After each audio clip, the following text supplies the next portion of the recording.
Hi, and happy St. Patrick's Day. My name is John Wills, and welcome to my store, John's Sharpening Service and Cutlery Store. We are beginning a new series of how-to videos. Our first is how to cut corned beef. Our chef instructor is Chef Sonny Weiss.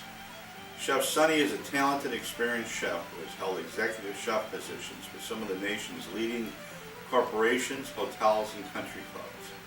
Chef Sonny has trained with such celebrity chefs as Wolfgang Puck, Susan Fenninger, Charlie Palmer, and Ray Blanc. He has also participated in dining experiences with George W. Bush, Michael Jackson, James Caan, and Wesley Snipes. Chef Sonny also participated in American Casino reality show. So I'm pleased to introduce to you Chef Sonny Weiss. Hello and happy St. Patrick's Day, everyone. The St. Patrick's Day menu consists of roasted carrots, braised cabbage, parsley boiled potatoes, and of course the star of the show, corned beef brisket. Corned beef comes from the cut brisket, which is located right behind the shoulder of the steer. The term corn comes from the size of the salt pellets that is used to corn the brisket for about 5 days, which gives it that great salty flavor, and it also gives it that color, that pink color that we're all used to seeing. When selecting a brisket at the store, it can be a little intimidating. So I'm going to give you a couple tips to select that perfect corned beef. All the corned beef is going to be in a bag. You want to select one with a lot of juice in there, a little bit of fat, and a nice color, pinkish to red. When cooking the corned beef brisket, you always want to use the technique of slow and low. It's one of the easiest briskets or easiest cut of meats that you can cook because it already has great flavor. You just have to make it tender. There's a couple of ways you can do it. One way is that you can braise it low and slow at 325 degrees, covered with a lot of juice in there for about 4 hours. The other way you can do it, which is actually even easier, would be in a crock pot, about 6 to 8 hours.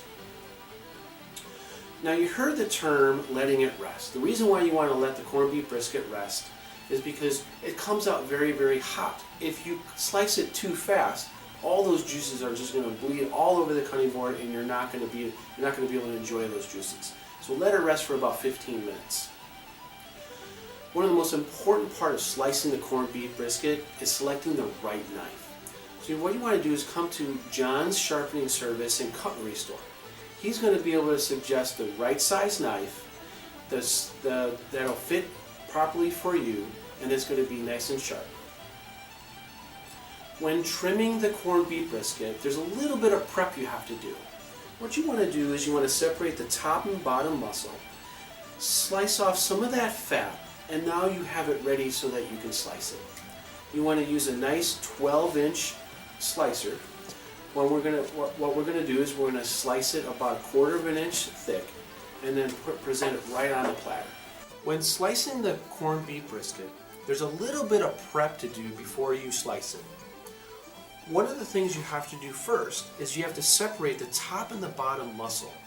It's connected by fat that sometimes can be a little bit unwanted, so you want to go ahead and trim some of that. So what you want to do is you simply take a boning knife, nice sharp. Got it sharpened by John's Sharpening Service and Cutlery Store. And what we're going to do, if you see that right here, is we're just going to separate that out. I'm going to disconnect the top and bottom. You see that right there. And then see this fat? I just want to trim away a little bit of that fat. Put that off to the side. And now you have 2 pieces that is ready to be sliced.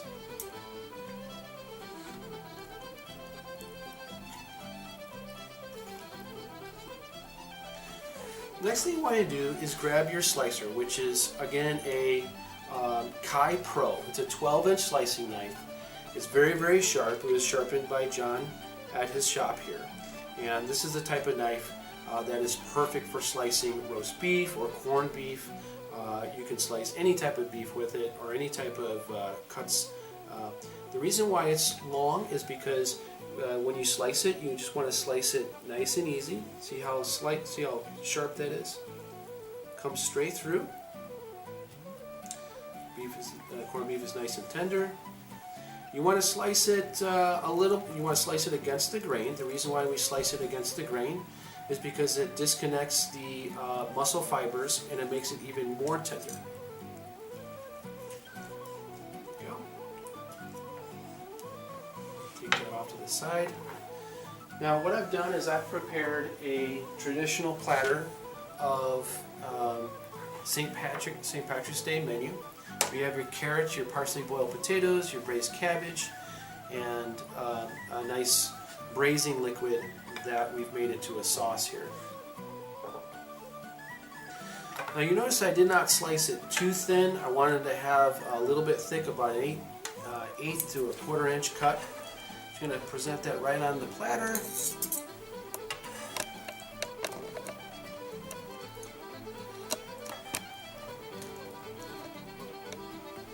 Nice and tender that is. And we're going to go ahead and put some of the braising liquid right on top.